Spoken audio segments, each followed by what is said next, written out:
Je vais te raconter comment il a osé manger ce qui nous appartenait. Pour son manque de respect. C'est pour les aînés, alors ne vous plaignez pas de la façon dont je vous traite. Awan, reste là et regarde. Moi, je rentre à la maison. Limpignan est rentré chez lui en courant. En entrant dans la cour à toute vitesse. Il entendait déjà les pleurs déchirants de sa deuxième sœur. Et les insultes de son grand-père. En entrant, il a vu son grand-père assis à table avec ses deux autres petits-enfants. En train de manger le porc encore fumant. Il tenait des petits pains blancs à la main. Et le grand-père mangeait. La graisse dégoulinant de sa bouche tout en l'insultant. Espèce d'ingrate. Je suis ton grand-père. Ce genre de choses revient d'abord à ton grand-père. Même si ton père venait, il n'oserait rien dire. Et toi, tu oses te rebeller? Lingan, Xiaokang. Dépêchez-vous de manger, pas un seul morceau. Ne leur en laissez pas. Ça leur fera les pieds. Tous les trois mangeaient joyeusement quand soudain. Plaf. Une housse s'est abattue sur le plat de viande. Mais qu'est-ce que tu fiches? Pour un misérable bout de viande. Tu fais tout ce cinéma? Regarde ce que tu as fait. Tu as gâché toute cette bonne viande. Deuxième sœur. Dépêche-toi de ramasser ce qui reste, on pourra le laver. Ça peut encore se manger. La deuxième sœur ne bougea pas pour ramasser quoi que ce soit. Le vieil homme-lin devint encore plus furieux. Bande d'ingrats, venez ramasser ça. Que personne n'ose toucher à cette viande. C'est pour que mon père et mon frère aîné reprennent des forces. Limpignan tenait là où, un air meurtrier dans le regard. Dans les yeux du vieil homme-lin. On pouvait aussi lire une pointe de peur. Mais comment aurait-il pu céder face à un gamin? Et pourquoi je ne pourrais pas en manger? Je suis ton grand-père. C'est ce qui m'est dû. Même si ton père venait, il n'oserait rien dire. On s'est séparés, tu n'as donc plus à subvenir à nos besoins. Et maintenant tu veux faire marche arrière pour qu'on reste ensemble? Personne ne fait marche arrière. La séparation est déjà actée. Dans un mois, ils partent. Alors, rends l'argent de la viande. Il n'y a pas d'argent. On n'a qu'une vie. De toute façon, j'ai bien mangé. La viande, c'est à prendre ou à laisser. Lingan, Xiaokang, allez dans la chambre. Voyant qu'ils voulaient partir sans payer. Limpignan les a arrêtés. Vous ne partez pas. Je ne peux rien lui faire. Même s'il dépasse les bornes. Ça reste mon grand-père. Que veux-tu que je fasse contre lui? Ne t'inquiète pas, je ne vais pas faire de bêtises. C'est mon grand-père, je ne peux pas m'en prendre à lui. Le vieil homme-lin, en entendant cela, retira le pied qu'il s'apprêtait à mettre dans la pièce. Avec un air satisfait. Voilà qui est bien pensé, Pignan. Après tout, je suis ton aîné. Respecter son grand-père, c'est la moindre des choses. Ce n'est quand même pas pour un peu de viande. Emprunte un peu plus d'argent au directeur de l'usine. Achète en plus et comme ça tout le monde pourra en manger. Il veut que j'emprunte de l'argent pour le nourrir? Il peut toujours rêver. Grand-père, si tu veux t'en manger de la viande, va en demander au deuxième et au troisième oncle. Chez nous, tu n'auras rien. Aujourd'hui, vous avez mangé ce qui nous revenait, vous devez compenser. Si vous ne payez pas, vous rembourserez en nature. Sur ces mots, Limpignan se dirigea vers le poulailler, une houe à la main. À l'intérieur, il y avait 6 poules pondeuses. Il entra dans le poulailler et visa la tête de l'une d'elles avec sa houe. Et ma poule. Je la gardais pour qu'elle ponde des œufs. Maudit gamin. Sors de là, tout de suite. Lingan, qu'est-ce que tu fiches planter là? Cours l'arrêter. Lingan a pris une pelle et, rassemblant son courage, s'est mis à courir. Avant même d'entrer dans le poulailler. Une longue jambe l'a frappé en plein ventre. Il est tombé par terre, sa pelle à la main. Le vieil homme a vu la lâcheté de Lingan et a failli faire une crise. Mais il n'osait pas non plus s'approcher. Xiaoyang, va vite chercher le secrétaire du village. Dis-lui de se dépêcher. Limpignan. Il a tué 2 poulets et sorti du poulailler, les tenant à la main. Grand-père, ces 2 poules compensent l'argent de la viande. La viande coûtait 80 fennes le kati. Une poule pondeuse vaut 1 yuan le kati. En plus, la viande était bouillie. Quelques kati à peine. 2 poules vivantes. Qui pèsent 4 ou 5 kati chacune. Tu as tué mes poules. La ferme. Ma deuxième sœur a dû couper et faire bouillir. Tout un plat de viande bouillie. Que vous avez dévoré. Et après ça, vous osez vous plaindre? Ces 2 poules, il faut encore les plumer et les cuisiner. Vous n'êtes même pas gagnant au change. Indigne. Comment? La famille Lin peut-elle avoir un petit-fils aussi indigne? Indigne? C'est vous qui avez manqué à votre devoir envers moi. Et puis, aujourd'hui, on va se faire du poulet. Non. Vous ne pouviez pas nous voler notre porc sans qu'il y ait des conséquences. Limpignan. Si tu touches encore à une seule de mes poules, je te renie comme petit-fils. Le vieil homme-lin a rugi de colère. À cet instant précis, le secrétaire San est entré dans la cour. Vieil homme-lin. Qu'est-ce qui se passe encore chez vous? Il n'y a donc jamais un moment de tranquillité ici? Ces 3 enfants, vous les méprisez à ce point. Quant à cette histoire de séparation de la famille, il y avait déjà assisté et n'avait pas du tout apprécié. Et maintenant, un nouvel épisode éclatait. Son ton était donc naturellement glacial envers le vieil homme lin. Voyons voir. Ils veulent me tuer. Moi, un vieil homme. Ils ont tué mes meilleures poules pondeuses pour les manger. Que s'est-il passé avec les poules? C'est vraiment toi qui les as tuées? Oncle secrétaire lin. C'est Pignon qui les a tuées. Je suis allé l'arrêter et il m'a jeté par terre. Il t'a mis dans cet état? Pignon, c'est toi? Pourquoi avoir été si violent? Moi, l'avoir jeté à terre? C'est lui qui a essayé d'entrer dans le poulailler pour me frapper, et il a trébuché tout seul en tombant. Mon grand-père a pris le ragoût que j'avais préparé pour la convalescence de mon père. Je lui ai demandé de me payer, mais il a refusé. Je n'ai eu d'autre choix que de prendre 2 poules en dédommagement. Oncle secrétaire. Le médecin a dit que mon père devait manger des aliments nourrissants. Cette viande, nous nous sommes donné beaucoup de mal pour l'acheter, et ce sont eux qui l'ont mangée. Qu'est-ce que tu racontes comme bêtise? Ton père est dans cet état. À quoi bon manger de la viande? Manger de la viande va guérir son bras, peut-être? Quel père? Comment un père peut-il souhaiter autant de mal à son propre fils? À l'hôpital. On lui prépare quelques plats et voilà qu'on vient encore les lui voler. Depuis quand n'as-tu pas honte de manger ce qui appartient à ton fils? Tu n'as pas peur qu'on te crache tous au visage? Ce Linda n'a pas l'air d'être le fils du vieil homme là. Son fils est hospitalisé et il n'est même pas allé le voir. En plus, ils l'ont chassé de la famille. On lui a préparé un plat et c'est son père qui l'a mangé. Quel genre de père cruel peut faire ça? En un instant, les critiques fusèrent. Le vieil homme lin était mort de honte. Mais il regardait les 2 poules et ne voulait pas céder. Secrétaire, vous ne pouvez pas parler comme ça. Il y en avait combien, de cette viande? Et ces poules pondeuses, elles valent une fortune. Une seule devrait largement suffire en compensation. Secrétaire, comment ça, une seule? En plus du porc. Ils ont aussi volé le poisson de la rivière que j'avais ramené. Mon père a été blessé à cause de Hélingan. Ils n'ont pas déboursé le moindre centime. Et sans aucune pitié, en plus. Ces 2 poules, pas question que je les leur rende. Ça leur servira de leçon. Sinon, quand je ne suis pas à la maison, c'est mon petit frère qui va en pâtir. Espèce d'effronté. Ton père a été blessé par un sanglier. Qu'est-ce que ça a à voir avec nous? Rends-moi ces poules. Si tu m'en donnes. Juste une pour la distribution de grains de fin d'année de la brigade. On pourra considérer l'affaire classée pour ta famille. Cette viande, les 2 garçons l'ont cuisinée. Et ils l'ont mangée sans aucune honte. Alors qu'ils ne viennent pas se plaindre, tous les villageois sont en train de regarder. Tu n'as pas peur qu'ils te noient sous leur crachat? Le vieux lin. Comme tu dois crever de faim. Il n'y a jamais de mauvais moment pour dévorer la part de ton fils. Tu n'as pas peur de finir cloué au lit avec une diarrhée d'enfer? Franchement, ce Linda. C'est bien le fils du vieux lin? Son fils est à l'hôpital et il n'y a même pas mis les pieds une seule fois. En plus, ils ont divisé la famille. Ils ont cuisiné un truc et l'ont mangé en cachette. A-t-on déjà vu un père plus cruel que ça? Les murmures allaient bon train. Le vieux lin était rouge de honte. Il regardait les 2 poules, le cœur serré à l'idée de s'en séparer. Secrétaire, je ne peux pas renoncer aux 2. Donnez-moi juste une et je vous laisserai tranquille. L'année prochaine, quand tu manqueras de grains, tu verras bien. Le vieux lin comprit immédiatement la menace. L'impignant. Voyant que les 3 truites avaient aussi été récupérées ce jour-là, le vieux lin est retourné dans sa chambre, furieux. Le secrétaire a dispersé la foule et a pris l'impignant à part. Pour la maison, j'ai déjà trouvé quelqu'un. Ils commenceront à démolir l'ancienne dès demain. Ne t'en fais pas. On va vous la construire comme il se doit. Le secrétaire se frappa la poitrine en guise de garantie. Le père n'était pas à la maison. Même si les garçons étaient devenus des hommes. Il manquait d'expérience. En tant que secrétaire du village, il se devait de leur donner un coup de main. Merci, oncle Sang. C'est une telle charge pour vous. Ces poissons, c'est nous qui les avons pêchés. Prenez-les pour votre famille. Regardez votre situation. Si je prenais vos poissons, quel genre de personne serais-je?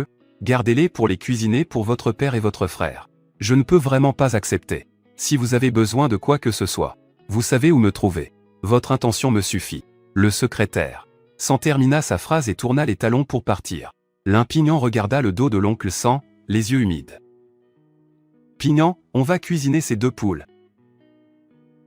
Toutes les 2, sans en laisser une miette. Et si quelqu'un vient nous voler? Je tue les 4 qui sont dans l'enclos et on les mangera toutes. L'impignant parla d'une voix forte. Assez fort. Pour que le vieux lin, dans la chambre, l'entende parfaitement. Dans la chambre, sur le lit. La vieille lin était assise sur le cagne, bavant sans pouvoir se contrôler. Vieille carne, tu baves autant que ça. Tu ne peux même pas contrôler ta bouche? Tu as trempé tous tes vêtements. Pourquoi tu n'es pas déjà crevé? Comment suis-je censé te servir? Espèce d'inutile. Boum. La vieille lin s'effondra, toute raide, sur le canne. De l'écume aux lèvres. Ling Xiaokang partit en courant chercher le médecin du village. Pendant que Ling Xiaokang se dépêchait d'aller chez le médecin du village, sa deuxième sœur, qui avait entendu tout ce boucan, de l'autre côté, continua, tête baissée, à préparer le poulet qu'elle tenait. Lin Pingyan pensait que sa deuxième sœur allait craquer et vouloir aller jeter un œil. Il en fut plus tranquille. Deuxième sœur, occupe-toi du poulet. Je vais à la rivière finir de récupérer les poissons. T'en fais pas, ta sœur gardera bien le poulet. Je ne vais pas flancher. Lin Pingyan acquiesça et partit à la rivière. Ling Xiaoan attendait tranquillement sur la rive. En voyant arriver son deuxième frère, son petit visage s'illumina de joie. Deuxième frère, je suis revenu et j'ai attrapé d'autres écrevisses. Regarde.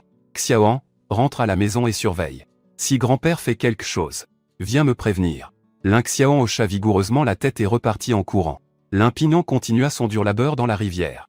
Quand il eut fini de pêcher et qu'il rentra à la maison, sa deuxième sœur avait déjà tout préparé. Elle tenait à la main 3 gamelles emballées.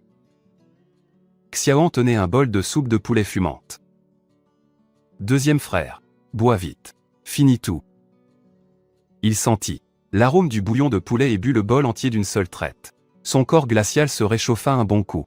En entrant dans la cour, le vieil homme les regarda tous les trois. Votre grand-mère est dans cet état. Et vous n'avez même pas un peu de pitié pour lui donner un bol de soupe de poulet? Elle en perd la tête rien qu'à sentir l'odeur. Elle n'en pouvait plus et voulait le lui arracher des mains. Mais elle avait peur qu'ils aillent se plaindre.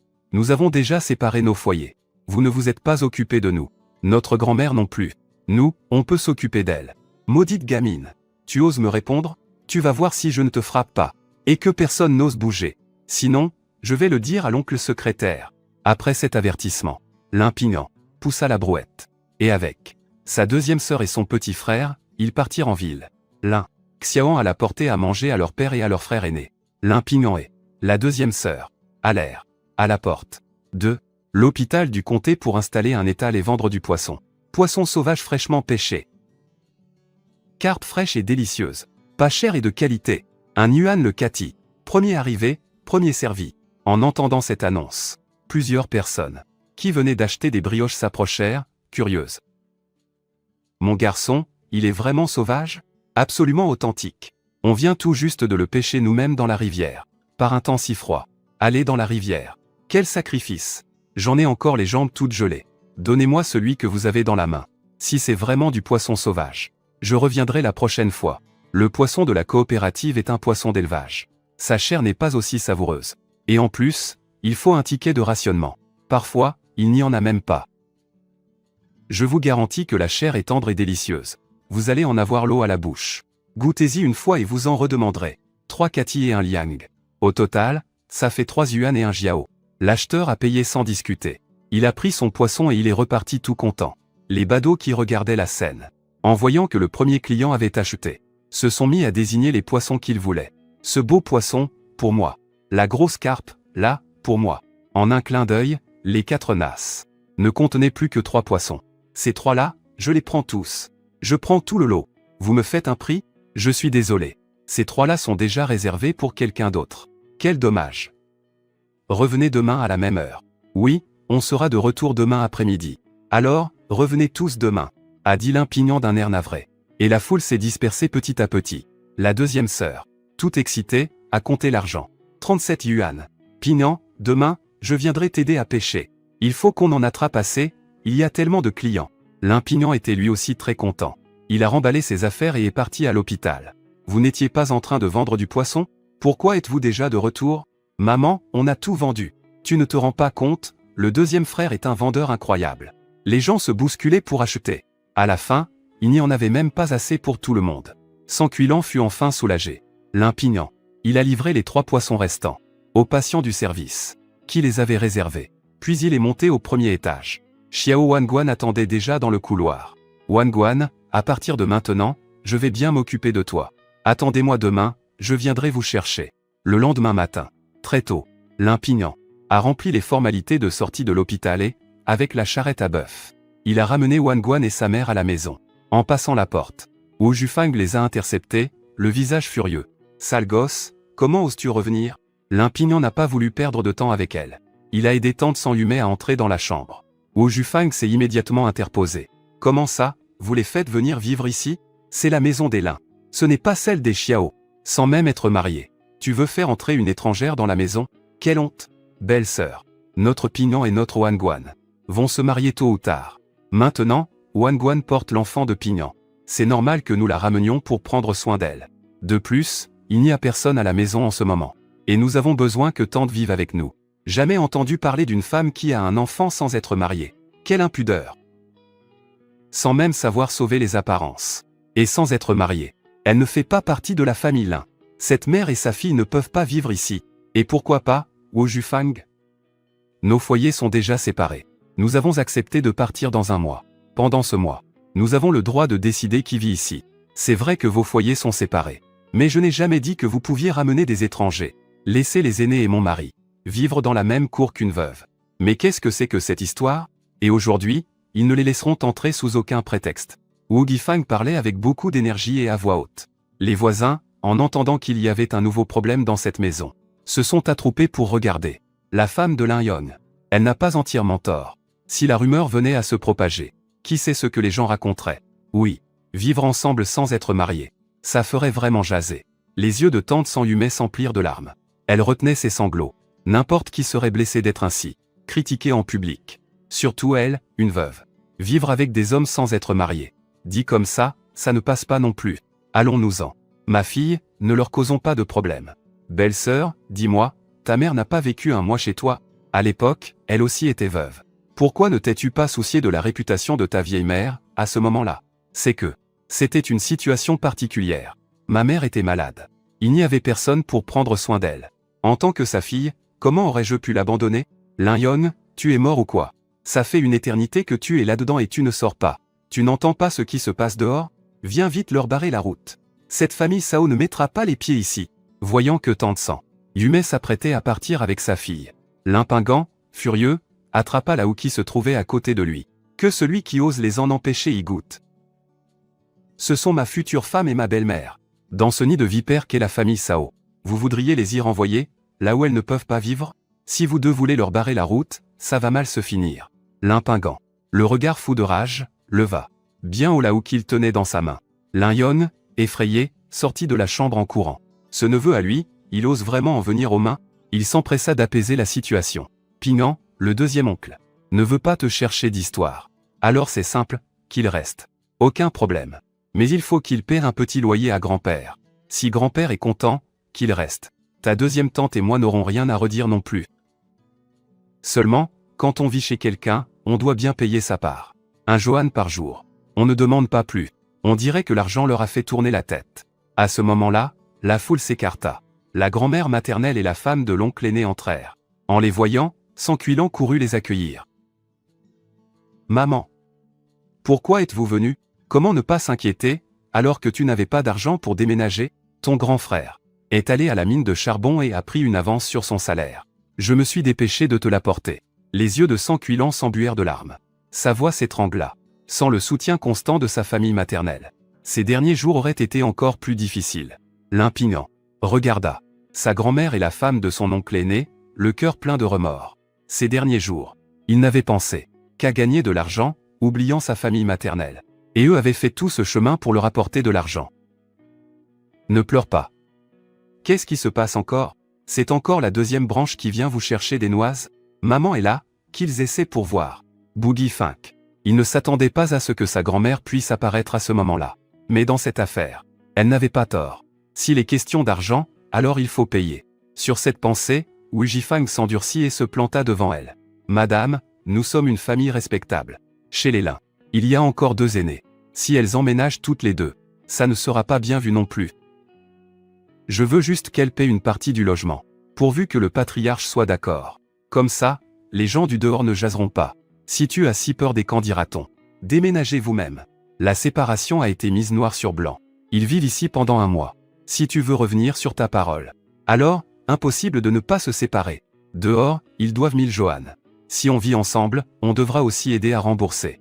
On n'est pas bête à ce point. S'ils ne veulent pas vivre ensemble, dégage de là, tout de suite. J'ai les os fragiles. Si tu restes planté là à me foudroyer du regard, ça me fait peur.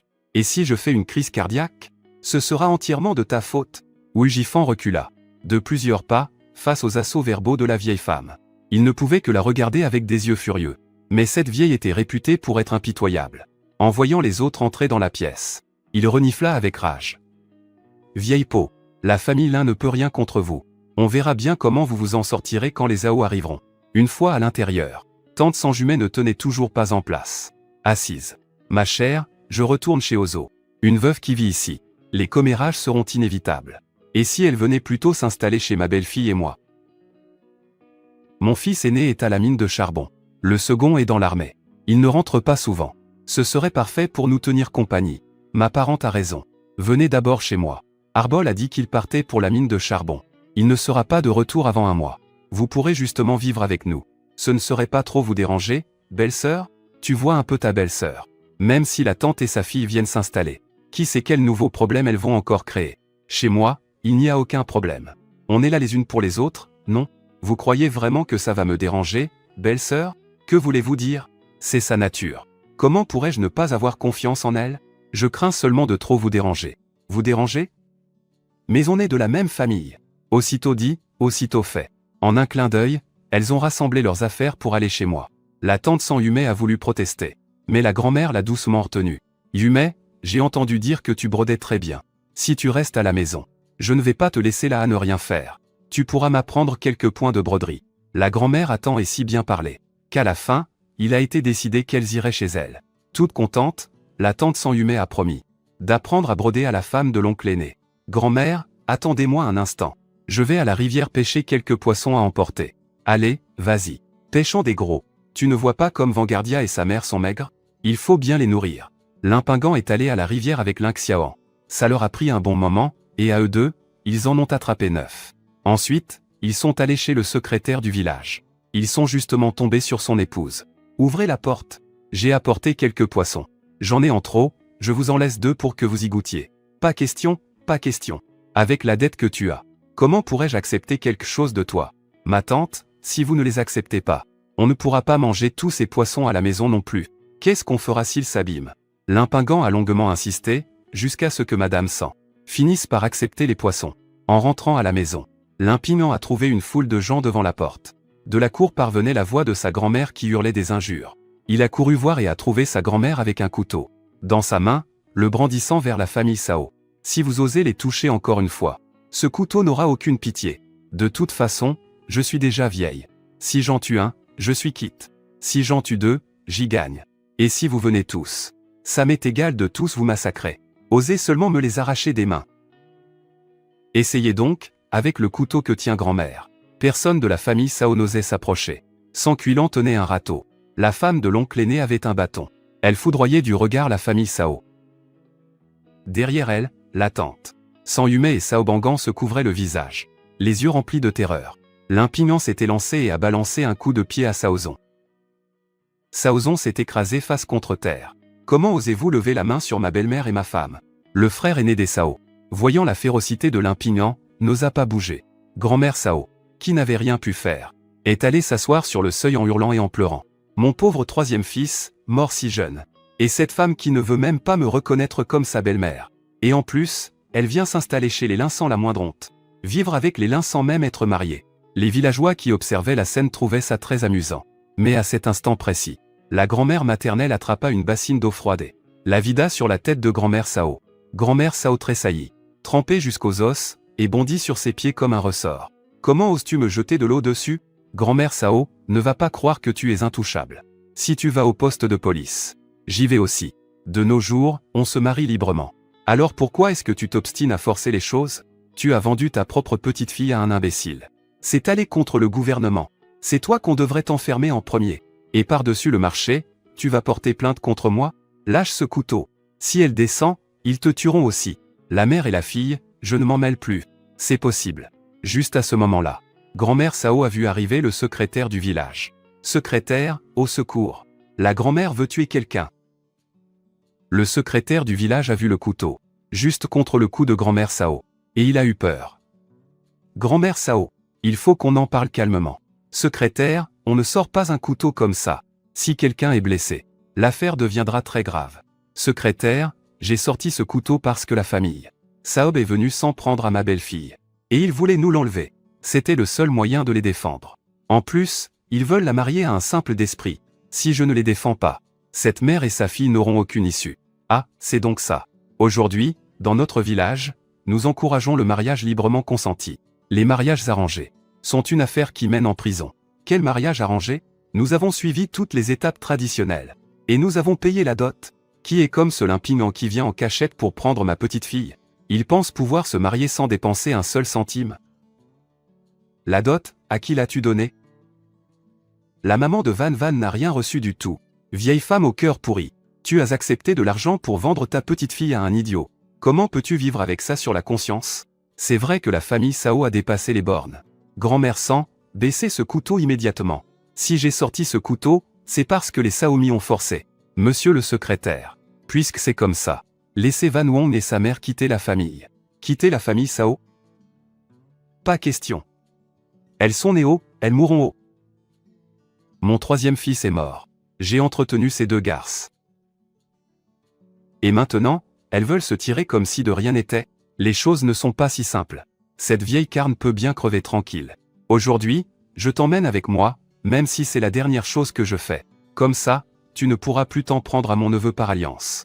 Grand-mère, ta vie est bien trop précieuse. Ça n'en vaut pas la peine. Je vais appeler le commissariat pour qu'ils vous arrêtent tous. En entendant parler du commissariat, Lifuji s'est arrêté net. Ce n'était pas la première fois qu'il s'emportait parce qu'on traitait son fils d'idiot. La dernière fois, il a frappé si fort que le commissariat l'a prévenu. S'il recommençait, il serait directement enfermé. Secrétaire, puisque tu ne me laisses pas frapper, comment comptes-tu régler le fait qu'ils aient traité mon fils de la sorte? Si ça ne se règle pas correctement, j'appelle la police. Oui. Comment ose-t-il frapper mon fils et s'enfuir en plus? Il devrait l'arrêter, fuis. C'est la faute de l'ours. Ils ont reçu ta dot. Mais Sao, Bangan et sa mère ont déjà accepté d'épouser Limpingant. Tante Sao, notre famille vous a donné 200 yuan et un demi-cochon comme dot. Vous les avez bien reçus. Et maintenant, vous voulez vous rétracter? L'argent, je l'ai déjà distribué. La viande, on l'a déjà mangée. Impossible de vous les rendre. Fuis, que ça reste entre toi et moi, Fuji. Le bébé de Bangan, après tout, est bien de Limpingant. Quoi qu'il arrive, elle doit l'épouser. Parlons-en plus calmement. Pas question. Depuis quand cette vieille a-t-elle de si bonnes intentions? Juste à ce moment-là, l'idiot qui s'était évanoui se réveilla. En entendant que Bangan allait en épouser un autre, il s'assit par terre, pleurant et piquant une crise, ignorant complètement ce que disait l'impinant. Lifu. Guy ne put s'empêcher de se dégager des mains de grand-mère Sao. Comment oses-tu ne pas écouter ma mère? Emmène-la tout de suite chez Bangan. Si tu ne le fais pas, tu le regretteras. Qu'est-ce que tu crois faire? Frapper quelqu'un devant moi. Puisque tu as dit que Wang épouserait l'impinant. Tout le village l'a entendu. Que se passera-t-il si tu ne tiens pas parole? Impossible. Je ne peux pas les laisser retourner chez les Sao. Sans attendre la réponse de la grand-mère. Sao, l'impinant prit résolument la main de Bangan. Le secrétaire du village s'apprêtait à parler. Pour calmer le jeu, quand quelque chose le heurta de plein fouet, le faisant presque tomber. Quand il reprit ses esprits, il vit un garçon, gros et chauve, qui serrait fermement la taille de Wang, tout en marmonnant. Ma femme, ma belle femme. Viens à la maison avec moi, dans la chambre nuptiale. Accompagné d'un cri de douleur. La seconde d'après, l'idiot s'écroula au sol, mis KO d'un coup de poing. L'idiot se toucha le nez, et en voyant le sang, il s'évanouit sur le champ. Oh, qu'est-ce qui s'est passé? Je n'ai même pas frappé fort. Comment a-t-il pu s'évanouir? À ce moment-là, un couple d'âge moyen entra dans la cour. En s'approchant de l'idiot et en voyant leur fils inconscient, la mère se mit à hurler. Maman, ne fais rien d'irréparable. Lâche ce couteau. À cet instant, une odeur horrible se répandit depuis le dessous de la grand-mère. Sao, sous le choc. Grand-mère Sao avait perdu le contrôle de ses sphincters. Quand elle s'en est rendue compte, partagée entre la honte et la rage. Deuxième fils, va appeler la police. Que cette vieille aille en prison pour m'avoir menacé avec un couteau. Maman, tout est de ma faute. Je rentre à la maison avec toi. Ça n'a rien à voir avec eux. S'il te plaît, ne porte pas plainte. C'est maintenant que tu veux rentrer? Trop tard. Deuxième fils, appelle la police. Pour m'avoir menacé avec un couteau. Qu'elle ne s'imagine pas que je vais me laisser faire. Et va au commissariat. Quand ils arriveront, on verra bien qui ils vont embarquer. Ce ne sera pas moi, mais vous. Dans la famille Sao, vous avez arrangé ce mariage. Vous avez empoché l'argent en vendant votre propre petite fille. Moi, j'ai agi par justice. Ceux qui iront en prison, c'est vous. Yume, relevez-vous vite. Ne vous agenouillez pas devant elle. Nous sommes dans notre droit. On verra bien qui la police embarquera quand elle sera là. L'impignant s'avança et aida Tante Sang et Yume à se relever. Sao Bangan, lui aussi, soutenait sa mère. Leurs yeux à toutes les deux étaient remplis de larmes. En voyant les joues rouges et enflées de Bangan, quelque chose s'est brisé en lui. Vous vouliez appeler la police? Très bien, j'y vais moi-même. Quand ils seront là, je veux voir ce qu'ils diront. Quand je leur raconterai que vous avez frappé ma future femme et ma belle-mère. Grand-mère Sao réalisa soudain. Si cette affaire arrivait vraiment jusqu'au commissariat, il n'aurait rien à redire. Ses yeux en amande fixèrent sur Yume. Et son ton s'adoucit. Yume, en tant que ta belle-mère, je ne pense pas t'avoir déjà maltraité. Je suis seulement venu te demander de revenir. Comment as-tu pu mal interpréter les choses à ce point? Pour ce qui est du mariage de Wan Wan, je ne m'en mêle plus. Qu'elle se marie avec qui elle veut. Comment peux-tu dire une chose pareille? Nous avons déjà reçu la dot. L'idiot va venir réclamer sa fiancée. On la marie à qui, alors? Qui a reçu la dot? Wan Wan porte l'enfant de l'impignant. Comment pourrait-elle en épouser un autre? Vous deux, rentrez d'abord avec moi. Quand la famille Lin sera prête, ils viendront chercher Wan Wan. Maman, tu es sérieuse? Ou bien je marie Wan Wan à Pignan? Tantôt, ne la croyez pas. Si vraiment elle était d'accord, elle n'aurait jamais accepté la dot de cet idiot. Maintenant, elle essaie de vous embobiner pour que vous reveniez, pour ensuite envoyer Wan Wan se marier en douce. N'est-ce pas exactement ce qui s'est passé quand elle l'a attaché? Mon fils, qu'est-ce qui t'est arrivé? Qui t'a cassé le nez comme ça? Vous ne savez donc pas qu'il ne supporte pas la vue du sang? Qui a frappé mon fils? Montrez-vous immédiatement. S'il arrive quoi que ce soit à mon fils, je vous le ferai payer très cher. Et, ce n'est pas le boucher du village de Dae? Qu'est-ce qu'il fait ici? Vous ne voyez pas? Son idiot de fils est monté prendre Sao Wan Wan dans ses bras en l'appelant ma femme. Ça se voit que la famille Sao a bien touché la dot. C'est pour ça qu'on disait qu'elle allait épouser un simple d'esprit. Ça va très mal finir, cette histoire. On dit qu'il peut battre quelqu'un à mort et qu'il préfère payer plutôt que de perdre la face. Mais qu'est-ce que les Sao ont bien pu faire pour mériter ça? Même si elle est muette, modèle. Van Yuan ne peut pas épouser Liana. Famille. C'est lui qui a frappé votre fils. Et en plus, il veut emmener Van Wong pour en faire sa femme. C'est donc toi qui as frappé mon fils? Et par-dessus le marché, tu prends ma belle-fille par la main. Je vais te tuer. Rugit-elle en s'élançant. Là, Mémé Sang accourut avec le couteau et se posta devant l'un. Pignan. Qu'est-ce que vous croyez être en train de faire? Et le secrétaire du village alors? Il est mort? Comment osez-vous frapper les gens? Van Yuan est à moi. Elle ne peut pas se marier avec un autre. Si je n'épouse pas Van Yuan, je meurs, je fais la grève de la faim. Sa mère dit, ne t'inquiète pas. Maman te trouvera quelqu'un de mieux. Lève-toi, on rentre à la maison. Je ne veux pas. Je ne veux que Van Yuan. Si je ne la ramène pas à la maison aujourd'hui, je dormirai ici. Lève-toi, le sol est beaucoup trop froid. Van n'épousera personne d'autre. Dès qu'on sera rentré à la maison, elle se mariera avec toi. Allez, lève-toi, sérieusement. Alors, si je rentre à la maison, Van viendra, c'est bien ça? Oui, rentrons à la maison pour l'attendre. Li Fuji jeta un œil à Mémé Sang et son couteau. Avec une certaine inquiétude dans le cœur. Elle appela sa famille pour qu'ils partent. Mémé Sang poussa un soupir de soulagement. S'ils arrivaient à duper la mère et la fille Sao Bangan pour qu'elles rentrent chez elles, tout serait bien plus simple à gérer. Mais ce qu'ils ne savaient pas, c'est que ce petit stratagème avait déjà été percé à jour. Par Hélène Pignan. Secrétaire Sang. Je veux aller enregistrer mon mariage avec Sao Bangan, tout de suite. C'est impossible. Van Wan est ma femme. Pas question qu'elle épouse quelqu'un d'autre. L'impigne en sentit Wan Wan, qui était derrière lui, tremblait de la tête aux pieds. Il lui lança un regard pour la rassurer. Tant que je serai là, je ne te laisserai épouser personne d'autre. Et ma femme est partie avec un autre. Je refuse, grand-mère Sao. Tu vas rester là à les regarder enregistrer leur mariage? Vous aviez promis de nous rendre Wan Wan sans faire d'histoire. Les Lin. Ils n'ont donné aucune dot et en plus, ils veulent nous prendre quelqu'un? On aura tout vu. Rentrez d'abord à la maison. Une fois que Bangan sera de retour, on en reparlera. À ce moment-là, Tante Sang Yume avait elle aussi tout compris. La belle-mère voulait les duper, pour qu'elle rentre à la maison, et ensuite envoyer Bangan en cachette chez cet idiot. Ma fille peut très bien épouser l'impignant. C'est une chance pour elle. Je ne vous demande pas le moindre centime. S'ils veulent enregistrer le mariage, je ne m'y oppose pas. Maman, allons-y. Bangan est enceinte. Vivre dans la réserve de bois, ce n'est pas bon pour le bébé. Je rentrerai seul avec toi. Et depuis quand tu as ton mot à dire sur le mariage de Sao Bangan? Et en plus sans demander un centime de dot. Tu rêves complètement. Vous vivez à nos crochets et vous croyez que c'est facile de vous entretenir? Dès qu'on sera rentré, Sao Bangan épousera quelqu'un de la famille Lifu. Maman, dans ce cas, autant quitter la famille.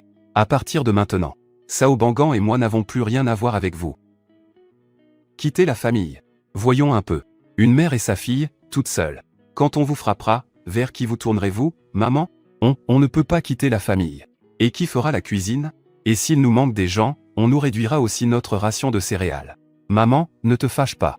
Belle-sœur parle sous le coup de la colère. Pour le mariage de Vanguardo, parlons-en plus calmement. Si on la sépare, que vont dire les gens de la famille? Sao. Yume, je sais que tu as beaucoup souffert. J'accepte que vous vous sépariez. Demain, Sao Xiaoyan se marie. Rentrez d'abord avec moi. On en reparlera après le mariage. Qu'en penses-tu? Grand-mère Sao, pas la peine de manigancer. Si nous rentrons avec toi, c'est seulement pour attendre que tu envoies Banguan chez Lélie. Tu nous prends pour des idiots? Mon petit mémé, va. Te dire que Sao Bangan est la future femme de mon petit-neveu. Si tu oses te marier avec Sao Bangan, je te coupe ce machin que tu as pour faire pipi avec ce couteau.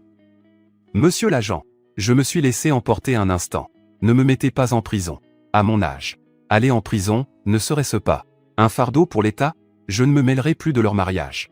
Ne m'arrêtez pas, puisque vous reconnaissez votre erreur. C'est une bonne chose. Faites en sorte que votre petite fille écrive une lettre d'excuse et qu'elle rende la dot à la famille Lifuji. Maman, ils m'ont battu à ce point et on ne va même pas récupérer la dot? Tu ne veux quand même pas que ta mère pourrisse en prison à son âge? Vous deux, venez ici. Les 100 yuan que je vous ai donnés. L'argent qui reste à la maison ne suffit pas pour tout ça. L'impignan, puisque tu veux te marier avec Bangan, tu dois rendre la dot. Tu ne vas pas le nier, toi non plus, n'est-ce pas? Grand-mère Sao. Malgré tout, elle restait très maligne. Ce n'est pas pour rien qu'elle était sa petite fille préférée, et celle qui savait le mieux comment la prendre. C'est vrai. Si Vanguan se marie avec toi, c'est à toi de payer la dot. Que Salifui la lui donne, et l'affaire est réglée. Maman, j'ai dit que Vanguan se marie avec l'impignan et que je ne veux pas de dot. Ne leur mets plus la pression. Pas question qu'elle se marie. Je veux voir ma petite Tintin. Maman, dis-lui de ne pas venir me chercher. Pourquoi est-ce que tu fais peur à mon fils avec ce couteau? S'il arrive quoi que ce soit à mon fils à cause de la peur, je m'occuperai de ton cas, la vieille. Alors ne cherchez pas les ennuis. Celui qui osera forcer la femme de mon neveu par alliance à se marier aura affaire à moi, même si ça doit me coûter la vie. Notre fils a déjà dit qu'il ne voulait pas se marier avec Vanguan. Reprenons la dot. Comme ça, on évitera que les choses empirent. Lifuji, bien qu'intimidée par la grand-mère et son couteau, qui avait l'air très sérieuse, regarda aussi son fils, qui tremblait de peur de tous ses membres, et il secoua la tête. Résigné. Très bien, nous n'épouserons pas Sao Banguan. Fugu, c'est toi qui avais dit que ça t'était égal que Banguan porte le bébé d'un autre? Si maintenant tu dis que tu ne te maries plus, la dot ne sera pas rendue. Grand-mère Sao, quand mon fils voulait de Banguan, tu as demandé une si grosse dot et j'ai accepté. Maintenant, le problème, c'est que votre famille n'a pas tenu sa promesse et s'en est pris à cette grand-mère. Vous refusez de rendre la dot? Eh bien, et c'est pour voir. Si tu ne la rends pas, je viendrai la réclamer chez toi. Tente ta chance, si tu oses venir. Je vais au commissariat porter plainte pour violation de domicile et vol. Je te ferai jeter en prison. Lifuji se croyait le plus coriace. Il ne s'attendait pas à ce que la famille Sao soit encore plus dure que lui. Lifuji n'a pas pu se contenir et en est venu aux mains. Directement avec les frères Sao. Personne n'osa s'interposer. Arrêtez. Ça suffit de vous battre, Lifuji. On ne t'avait pas dit que si tu te battais de nouveau, on t'enfermerait? Monsieur l'agent, cette fois, ce n'est vraiment pas de ma faute. Ce sont les Sao. Ils ne veulent pas marier leur petite fille à mon fils. Et en plus, ils ne rendent pas la dot. Où est la logique là-dedans? Avant, c'était toujours moi qui cherchais des noix aux autres. Comment la situation a-t-elle pu s'inverser à ce point? Est-ce qu'il dit la vérité? Grand-mère Sao et le deuxième fils de la famille Sao baissèrent la tête. Il n'y avait rien à dire. Monsieur l'agent, je suis le secrétaire de mairie de ce village. Ce que Lifuji dit est vrai. Le secrétaire de mairie a raconté tout ce qui s'était passé. L'agent regarda grand-mère Sao. Madame, votre petite fille a le droit de choisir librement son mari. Vous avez accepté de l'argent pour la forcer à se marier. C'est un mariage forcé. C'est passible de prison. Et alors? Pour se marier, il faut bien verser une dot. C'est à lui de la payer. S'il ne paie pas, Banguan ne se mariera pas non plus. Sao Banguan, s'agrippant à sa mère, avait les yeux remplis de larmes. Tante s'enjumait. Elle regarda sa fille, et son expression devint ferme et déterminée. Très bien.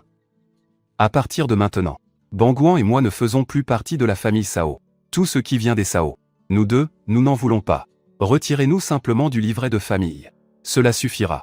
Auparavant, tante Sanjumet n'avait personne sur qui compter et dépendait de la famille Sao, mais maintenant, elle y voyait clair. Pour le bien de sa fille, elle devait se séparer. Si tu veux tant te séparer, alors vas-y, sépare-toi. Mais quand tu te feras malmener, qui sera là pour te défendre? Ingrate. En entendant ces mots, le cœur de tante Sanjumet s'apaisa. Elle serra fort la main de sa fille. Comme la famille Sao était une bande de vauriens et qu'il était à craindre qu'avec le temps, ils cherchent à se rétracter et à causer des problèmes. Limping en fit appel au secrétaire sans ISO. Devant tout le monde, l'acte de séparation de la famille fut rédigé, et chacun y apposa son empreinte. Finalement, la famille Sao, la mort dans l'âme, restitua la dot à la famille du Simplet. Une fois la foule dispersée, Mémé Sao lança un dernier regard mauvais à Sanjumet et Limping. Avant de tourner les talons, la belle-fille, Bucky Fan, voyant que le spectacle était terminé, se retourna pour rentrer. Mémé Sao la foudroya du regard, attrapa le seau du puits et lui jeta l'eau dessus. Grande gueule! Comment la famille Lin a-t-elle pu t'épouser? Toi qui ne vaux rien. Et en plus, tu es allé ameuter tout le monde. Tu n'as pas honte? Tu oublies que tu es aussi une Lin? Bucky Fan se retrouva trempée de la tête aux pieds, folle de rage. Espèce de vieille sorcière. De quel droit tu dis que c'est moi qui suis allé cafeter? Comment oses-tu me jeter de l'eau dessus? Je ne me laisserai pas faire. Fais un pas de plus et je te déchire la bouche. Et si j'apprends que tu retournes raconter des ragots sur mon neveu et sa famille, je te fends le crâne avec ce couteau. Bucky Fan resta figée en voyant le couteau étincelant devant ses yeux. Finalement, elle s'enfuit en courant et en pleurant vers sa chambre. Le vieil homme Lin et Lin Yun observaient depuis la cour, sans oser s'approcher. Rentrons à la maison. Grand-mère Sao prit affectueusement le bras de Sanjumet, sans lâcher le couteau dans son autre main. Parente, pourriez-vous poser ce couteau? On en aura besoin à midi pour couper les légumes. Parente, quand la deuxième belle-fille est allée raconter des ragots, vous n'avez rien dit. Et maintenant vous voulez que je pose ce couteau? Ce couteau, c'est le prix que vous payez pour avoir maltraité ma fille et mon neveu par alliance. La prochaine fois qu'ils iront raconter des histoires, je ne sais pas sur qui ce couteau finira. De retour chez grand-mère Limping en commença à nettoyer le poisson qu'ils avaient pêché ce jour-là. Il se disait que ce soir, tout le monde allait bien manger. Lin Xiaoan était à ses côtés pour aider Cuilan. Quelle chance tu as! Deux fils qui se dépêchent pour rendre service. En disant cela, une lueur de tristesse passa dans les yeux de la femme de l'oncle aîné. Grand-mère le remarqua et soupira. En regardant sa grand-mère et la femme de l'oncle aîné, son cœur ne put s'empêcher de se souvenir de sa vie antérieure. L'oncle aîné et sa femme, parce qu'ils n'arrivaient pas à avoir d'enfants, avaient consulté des médecins sans que rien d'anormal ne soit trouvé. Des années plus tard, avec les progrès de la médecine, on a découvert que l'oncle aîné, à cause de son travail à la mine de charbon, et d'être en contact avec des produits chimiques, il était devenu stérile. L'oncle aîné avait décidé de quitter la mine à la fin de ce mois-là. Mais ce même mois, il a été pris dans un éboulement et il est mort, sans jamais avoir eu d'enfant. Si dans cette vie, il arrêtait de descendre à la mine assez tôt, il pourrait peut-être avoir des enfants. Tante, un de mes camarades d'université, a une mère qui est médecin à la maternité. Elle a dit que descendre dans les mines pouvait aussi affecter la fertilité masculine. Ça ne pourrait pas être le cas pour l'oncle aîné? C'est vrai. Dans la famille San, personne n'a jamais été incapable d'avoir des enfants. On n'a rien fait de mal non plus. Alors pourquoi n'en avons-nous pas? Pingan, tu as raison. Le mois prochain, je ne laisserai plus ton oncle aîné descendre à la mine. Maman, le deuxième frère, a dit qu'il allait se marier après le nouvel an. Et la dot n'est pas encore prête. Qu'est-ce qu'on fait? Eh bien, que Sulin y retourne encore quelques mois. En entendant que le deuxième oncle allait se marier au nouvel an, Limpingan a cru que sa tête allait exploser. Cette future épouse. Le deuxième oncle ne peut absolument pas l'épouser. Mais si je le dis maintenant, personne ne me croira. Je vais devoir attendre que le deuxième oncle la ramène pour le nouvel an pour pouvoir la démasquer. Alors c'est moi qui suis bonne à rien. Je te fais souffrir, petite fan. Mais non, maman, je ne souffre pas du tout. Le simple fait d'avoir pu entrer dans cette famille me suffit amplement. Tu me traites comme ta propre fille. Je ne souffre pas. Limpingan, en regardant sa famille à ce moment-là, ne pensait qu'à trouver rapidement un moyen de gagner de l'argent pour que l'oncle aîné quitte la mine. On était en 1980. Même si la politique de réforme et d'ouverture avait commencé, il y avait encore des gens qui persécutaient ceux qui se lançaient dans le commerce. Sans capital, ils ne pouvaient qu'attendre que le lot de l'usine de confection soit prêt et vendu pour pouvoir passer à des choses plus sérieuses. Après le repas, Limpignan a prévenu tout le monde et est parti pêcher avec Xiaoan. Ils ont emprunté les nasses du voisin, Wang Dapao, et sont allés à la rivière. Mais à peine arrivés sur la berge, ils ont aperçu 2 silhouettes familières, en train de pêcher au filet. Limpignan a ricané. Shao Shijin et Wen Bin, avec une épuisette. Sans même mettre un pied dans l'eau. Ils pensent vraiment attraper quelque chose comme ça? Ils peuvent toujours rêver. Il les a ignorés et a continué son chemin avec ses nasses. Ne crois pas que tu es le seul à savoir pêcher. Nos prises n'auront rien à envier aux tiennes, a-t-il lancé avec assurance, en jetant le filet dans l'eau avec force, tout en ayant une peur bleue de se mouiller les chaussures. Si loin du bord. Aucun poisson n'est assez stupide pour nager dans une eau si peu profonde. Juste pour se faire attraper. Il n'y a rien à voir. De cette façon. Ils veulent pêcher? Pas dans cette vie. C'est toi qui ne vas rien attraper.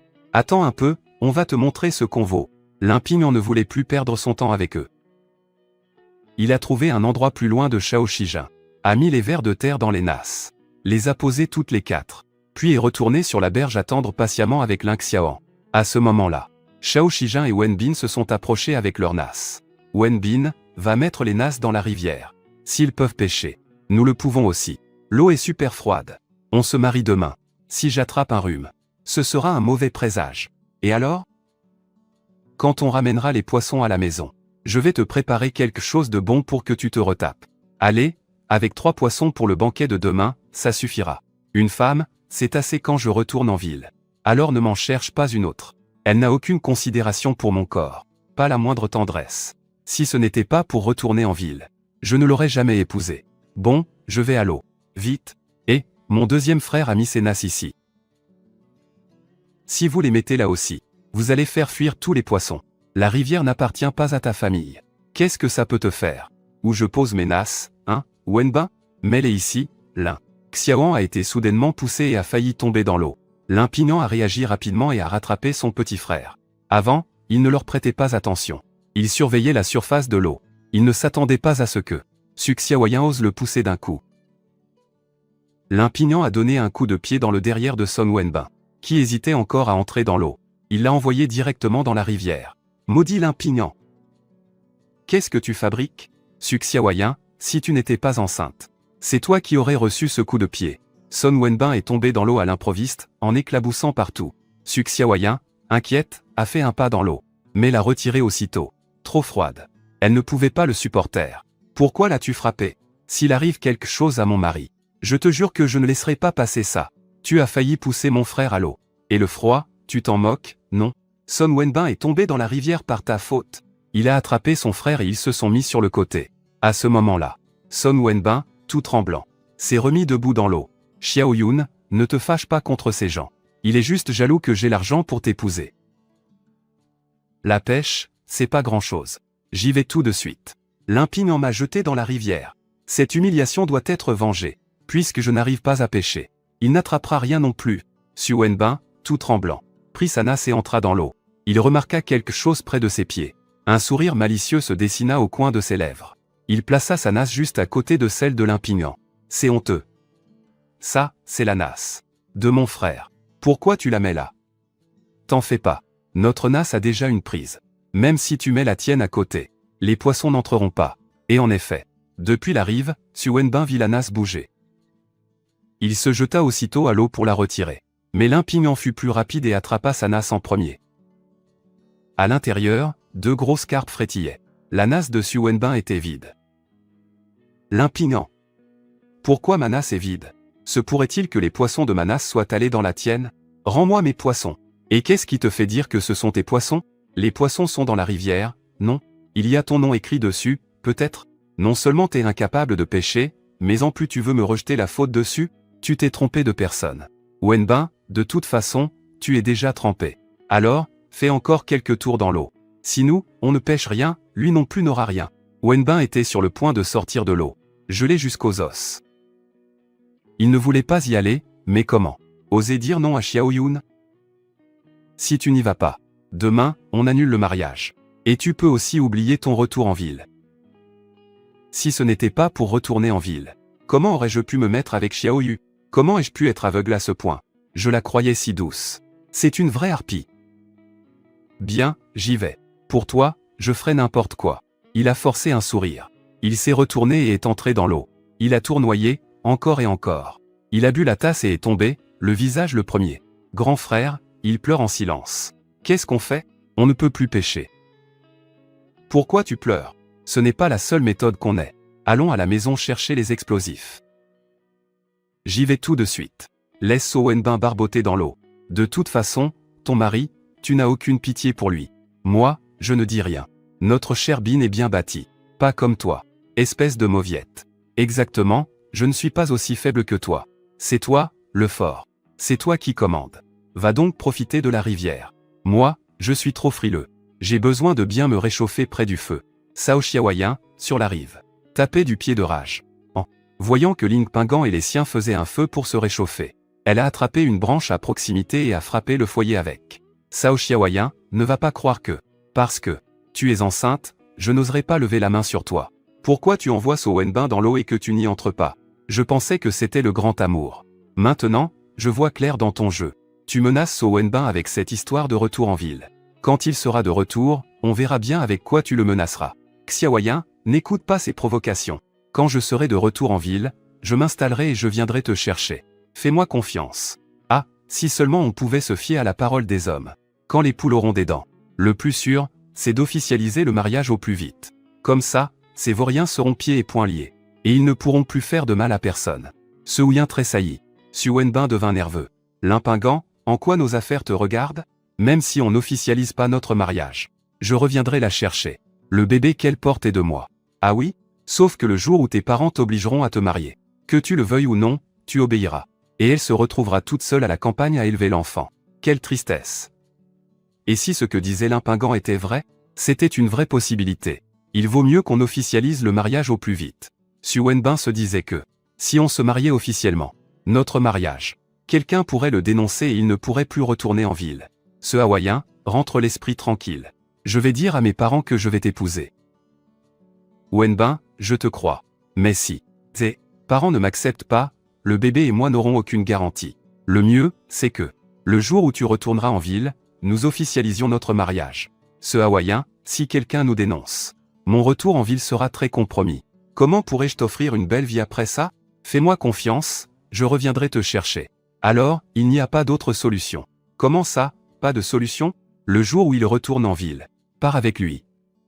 S'il ne t'emmène pas, c'est qu'il ne veut pas t'épouser. C'est vrai. C'est une bonne idée.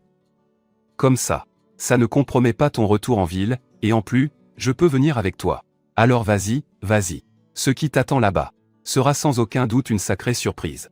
Su Wenbin serra les poings. J'avais le cœur plus froid que le corps. En réalité, je ne voulais pas revoir Sao Xiaoyan, et encore moins la ramener en ville à mon retour. Mais si je n'acceptais pas, je craignais de ne pas pouvoir partir. Xiaoyan, le jour où je retournerai en ville, viens avec moi. Même si tu devras serrer un peu les dents. Juste à ce moment-là, Ling Xiaoyan est arrivé en courant avec un sac en plastique. Limpingant. Il l'a pris et en a sorti une boîte en métal solidement ficelée. Salut, c'est Wendy. Tu sors de l'eau, oui ou non? Sinon, je fais sauter les poissons. Tu vas faire sauter les poissons avec ça? Qu'est-ce que ce truc peut bien faire? N'essaie même pas de me faire peur. Je ne bouge pas. Eh bien, ne viens pas te plaindre alors. Elle a sorti les allumettes, a allumé la mèche et, d'un geste, a lancé la boîte de toutes ses forces dans l'eau. Une détonation assourdissante a retenti. La charge a explosé sous l'eau. Une énorme colonne d'eau a jailli vers le ciel et, l'une après l'autre, des truites ont commencé à flotter à la surface. Bon sang. Cette simple boîte en métal avait un tel pouvoir destructeur. Si j'avais été un peu plus près, l'onde de choc m'aurait projeté en l'air. C'est bien fait pour toi, t'avais qu'à sortir. Ça t'apprendra à te faire arroser. So Wenbin a réagi et a voulu sortir de l'eau pour la frapper. Mais sa colère s'est noyée. Quand quelqu'un, en voyant les poissons flotter à la surface, a poussé un cri de joie. Wenbin, il y a des poissons dans la rivière. Tellement de poissons. Allez, va les ramasser. Wenbin, ramassant un, pour voir. T'es pas capable de le lancer. Tu ne me crois pas? Wenbin, il n'ose pas tirer. Jette-le, si tu l'oses, et on verra si j'ose le ramasser. Tu finiras en prison. Moi? Mais va toi-même dans la rivière en ramasser un, on verra si j'ai le cran. Après tout, ma vie vaut bien plus que la sienne. Sur ces mots, il sortit les allumettes. Il en gratta une et l'alluma. Descends les chercher. Si tu ne tiens pas à ta peau, vas-y. So Wenbin, dans l'eau, n'était pas seulement effrayé. En voyant qu'il avait vraiment mis le feu à ce qu'il tenait dans la main. Il sortit de l'eau à grandes enjambées. Les poissons, je n'en veux plus. Je ne veux pas mourir ici, espèce de lâche. Je voulais juste te faire peur. Alors vas-y toi-même les ramasser. Si ça m'explose vraiment à la figure. Prépare-toi à devenir veuf.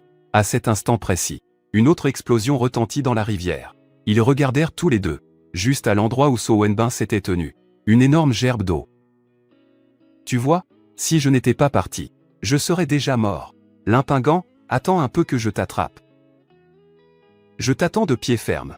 So Wenbin tapait, du pied, de rage en poursuivant Limpingant qui s'éloignait. Second frère, j'ai eu la peur de ma vie tout à l'heure. J'ai vraiment cru que tu allais tout faire sauter. Heureusement qu'il a couru vite. Ton second frère n'est pas si bête. Sa vie ne vaut pas assez pour que je risque la mienne pour lui. Sur ce, il entra dans la rivière pour ramasser les poissons. Il les sortit tous et remplit 4 nasses entières. Comme ils avaient utilisé des explosifs ce jour-là, certains poissons étaient seulement sonnés ou déjà morts. Il décida d'aller directement au marché noir. Un peu plus d'une demi-heure plus tard, les deux arrivèrent au marché noir et vendirent le tout. Limpingant, avec 53 yuan en main, était fou de joie. Allez, ton grand frère va t'acheter un sac à dos, des crayons et des cahiers. Pour de vrai, je vais pouvoir aller à l'école, moi aussi, grand frère. Tu es le meilleur. En voyant son petit frère si heureux, lui aussi sourit jusqu'aux oreilles. Maintenant, il pouvait gagner de l'argent. Son petit frère pourrait bientôt aller à l'école et apprendre plein de choses. Ils arrivèrent à la papeterie. Limpingant laissa Xiaoan choisir un cartable. Grand frère, ce cartable est beaucoup trop cher. On ferait mieux de ne pas l'acheter. Ton frère a de l'argent. Prends ce qui te fait plaisir. Voyant que Xiaoan baissait la tête sans un mot, Limpingant demanda à la vendeuse de sortir le cartable vert kaki. Xiaoan l'avait regardé plusieurs fois. De toute évidence, il lui plaisait. Limpingant paya et donna le cartable à Lin Xiaoan, qui le serra fort contre lui, ne voulant plus le lâcher. En voyant son frère si content, il fut heureux à son tour. Il acheta également des crayons et des cahiers, un peu de viande, du lait maltais, des sablés au beurre et des boîtes de conserve. En arrivant chez leur grand-mère, elle et les autres mangeaient sur l'estrade. S'encuilant n'était pas là. Elle était sûrement partie à l'hôpital. Tous les 4 mangeaient et riaient en parfaite harmonie. En les voyant arriver chargés de provisions, la grand-mère sauta de l'estrade en courant. Elle leur servit du riz en les grondant affectueusement. Pourquoi avoir acheté tant de choses? Tu n'as pas confiance? Tu crois que ta grand-mère va maltraiter ta femme et ta belle-mère? Demain, tu rapportes tout ça. Moi, ta grand-mère, j'ai tout ce qu'il faut ici. Tu n'avais pas besoin d'acheter tout ça. Mais Limpingant, souriant, il alla ranger les affaires dans l'armoire. Grand-mère lui servit un grand bol de riz. Grand-mère, maintenant, j'ai de l'argent. Aujourd'hui, j'ai vendu du poisson et j'ai gagné plus de 50. Ton neveu a de l'argent maintenant. Il fallait bien te rapporter quelque chose. Pingant, c'est vrai? 50 en une seule journée? Ton oncle aîné, à la mine, il gagne à peine 80 et quelques par mois. En 2 jours, tu gagnes ce qu'il touche en un mois. Et encore, ma tante, aujourd'hui, je n'ai travaillé qu'une demi-journée. Si ça avait été la journée entière, mon grand frère aurait gagné presque 100. Pingant, tu ne laisserais pas ton oncle aîné travailler avec toi? Bien sûr que si, mais cette histoire de pêche à la dynamite ne va pas durer. Surtout avec des explosifs. Ce sera bientôt interdit. Mais, ce que je voulais, c'était que l'oncle aîné quitte la mine au plus vite. Pour l'instant, il fallait pêcher autant que possible. Allez, mange un peu de ça. Ses yeux se tournèrent vers Sao Bangan. Sao Bangan tenait son bol, rempli d'œufs que la grand-mère et la tante lui avaient servi. En remarquant que Limpingant la regardait, elle rougit de nouveau. Pingant, ne vaudrait-il pas mieux que nous retournions chez l'ours pour le moment? Ma blessure est presque guérie. Rester ici, c'est trop de dérangement pour ta grand-mère et ta tante. Y retourner? Pourquoi faire? Tu n'as pas peur que je te vende au Vanuatu? Quand mon fils reviendra, je l'enverrai vivre chez Pingant. Vous deux, restez ici tranquillement. Si quelqu'un ose dire quoi que ce soit, je lui casse la figure. C'est entièrement ma faute, je vous cause tant de problèmes. Quel problème? Avec vous ici, il y a un peu plus de vie. Et en plus, vous allez m'apprendre à broder. Avec l'oncle aîné à la maison. On verra bien si grand-père et la deuxième tante oseront encore nous chercher des noises. Avec ton oncle aîné, ils oseraient faire ça. Allez, mange. Vous êtes maigres comme des singes. Si vous ne mangez pas comme il faut, vous ne grandirez pas. Comment tu trouveras une femme plus tard? Merci, mamie. Quand je serai grand, je serai aussi grand et fort que tonton. Et je me marierai avec une femme gentille. Sur ce, il croqua dans une pêche au sirop en conserve. La satisfaction se lisait sur son visage. Si jeune et il pense déjà à faire un bon mariage. À la fin du dîner, la nuit commençait déjà à tomber. Limping en ramena Xiaoan chez les lins. Xiaoan poussa la porte. Elle était verrouillée de l'intérieur. Papy. Deuxième tante. Xiaoan, attends. Ils ont fait exprès de nous enfermer dehors. S'ils ne veulent pas nous laisser entrer, allons chez le secrétaire du village. Ils arrivèrent à la maison du secrétaire. Madame San était dans la cour, en train de regarder au dehors. Ping-an, si tard, que s'est-il passé? Encore un problème? Nous venons voir le secrétaire du village. Mon grand-père a verrouillé la porte de l'intérieur. On ne peut pas rentrer. Il avait bien l'intention de venir se plaindre. Il ne pouvait pas laisser passer une telle injustice. Sinon, il recommencerait sans arrêt. Ce mois-ci n'allait pas être de tout repos. Ton grand-père a vraiment dépassé les bornes. Mais ton oncle Sam est parti au village de Sikiawandi. Il n'est pas encore rentré. Je suis inquiète, moi aussi. Tati, ne vous en faites pas. Je vais aller jeter un œil. Comme la nuit tombait, il laissa Xiaoan chez Madame San. Peu de temps après, Limping arriva chez le secrétaire du village. Avant même d'entrer, on entendait déjà la voix furieuse de la famille Sao. Et aujourd'hui, Limping a tellement fait peur à mon gendre qu'il a fini à l'hôpital. S'il ne nous paie pas, on va porter plainte. Vous voulez encore le protéger? On portera plainte contre vous tous. Grand-mère Sao était au comble de la fureur. Dehors, Limping entendait tout très clairement. Le frère aîné et le cadet des Sao étaient là aussi. Limping retint son pied alors qu'il s'apprêtait à entrer dans la cour. S'il entrait maintenant, la famille Sao ferait encore plus de scènes. Pensant au mariage de Sao Xiaoyan le lendemain, Limping esquissa un sourire malicieux. Il fit demi-tour et courut vers la maison de l'ours. Il s'y faufila, furtivement, jusqu'au mur en face des latrines. Il sortit ses allumettes. Il alluma le bâton de bois qu'il portait et, dès qu'il prit feu, il le jeta de l'autre côté du mur. Puis il piqua un sprint en direction de la maison du secrétaire du village. Il devait y être avant l'explosion. Heureusement, la maison du secrétaire n'était pas loin de celle de l'ours. Il s'essuya la sueur du front et entra à grandes enjambées. Limping, comment oses-tu te montrer? Tu as envoyé mon gendre à l'hôpital à force de lui faire peur. Donne-nous 100 yuan. Limping s'apprêtait à répondre, quand une énorme détonation retentit au dehors. Les deux secrétaires du village sentirent que quelque chose n'allait pas, et sortirent en courant. C'est quoi cette odeur? Ça pue. Quelqu'un a vidé la fosse septique en pleine nuit ou quoi? Ça empeste. Oh non. La fosse septique des Sao a explosé. Toute la cour est couverte d'excréments. Mémé, à la maison, ça a fait boum et maintenant il pleut de la merde. J'ai eu la peur de ma vie. Arrête de pleurer. Rentrons d'abord à la maison voir ce qui s'est passé. Maman, j'ai marché dans la merde. Pourquoi il y a autant de saleté par terre? Les latrines ont disparu. Le mur s'est effondré. Heureusement qu'il n'y avait personne dedans. À ce moment-là, de la chambre de grand-mère Sao, retentit un cri strident, comme un cochon qu'on égorge. Le secrétaire du village, le cœur battant la chamade, sans regarder où il mettait les pieds, entra dans la chambre et en resta bouche bée. La pierre qui servait de fondation aux latrines était tombée sur le cagne, y laissant un énorme trou. Et en plus, elle avait percé le toit. Mon Dieu! Qu'est-ce qui s'est passé ici? Comment je vais faire pour vivre, moi, à mon âge? Secrétaire du village, vous devez nous aider à trouver le coupable. Matrui, c'est la fin pour moi. Grand-mère Sao, d'un bond, se leva et sortit en courant. En voyant son fils dans la porcherie, enlaçant le cochon et pleurant. Les frères Sao avaient la tête basse. Les sourcils de la grand-mère tressaillirent violemment. Son mauvais pressentiment s'intensifia en s'approchant. Arrivée près de la porcherie, elle s'effondra par terre. Quel enfoiré a fait ça? Il a tué Matrui.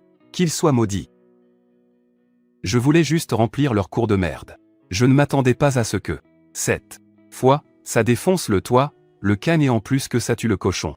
Limping, incapable de contenir sa joie, éclata de rire. Sao Sen, derrière lui, vit le sourire sur son visage et eut immédiatement des soupçons.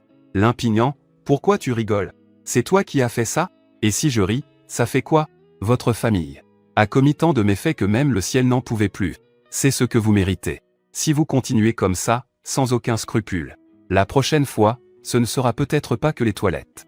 Oui, ce doit être un châtiment du ciel. Avec une telle force, aucun humain n'aurait pu faire ça. Les Ao ont dû s'attirer les foudres de celui là-haut. Quelqu'un acquiesça. D'autres hochèrent la tête.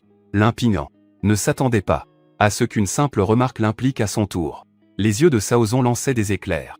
Mais il avait beau réfléchir, il ne trouvait aucun argument valable. À cet instant, Sao Xiaoyan entra au bras de So Wengbin. On est dans une nouvelle ère, maintenant. Un châtiment du ciel? N'importe quoi. Ne soyez pas superstitieux. C'est sûrement l'œuvre de quelqu'un. Moi, je dis qu'il faut aller au commissariat. Je crois que Gwenbin a raison. Grand frère, va vite déposer plainte. Il faut trouver le coupable. On ne peut pas laisser une certaine personne s'en tirer à si bon compte. Grand-mère, vous me regardez. Avec cet air mauvais, et vous osez m'accuser? Au moment où c'est arrivé chez vous.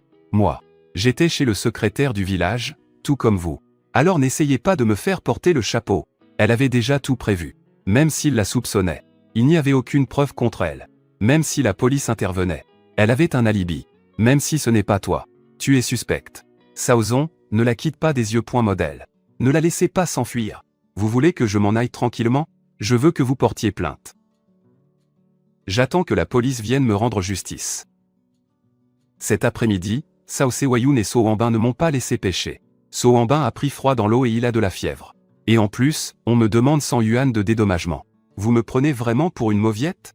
La famille Sao avait subi une perte si grande qu'elle ne pouvait pas en rester là. Si je m'en vais, il n'y aura pas de témoin pour ce que vous raconterez sur moi après. Il vaut mieux que la police vienne.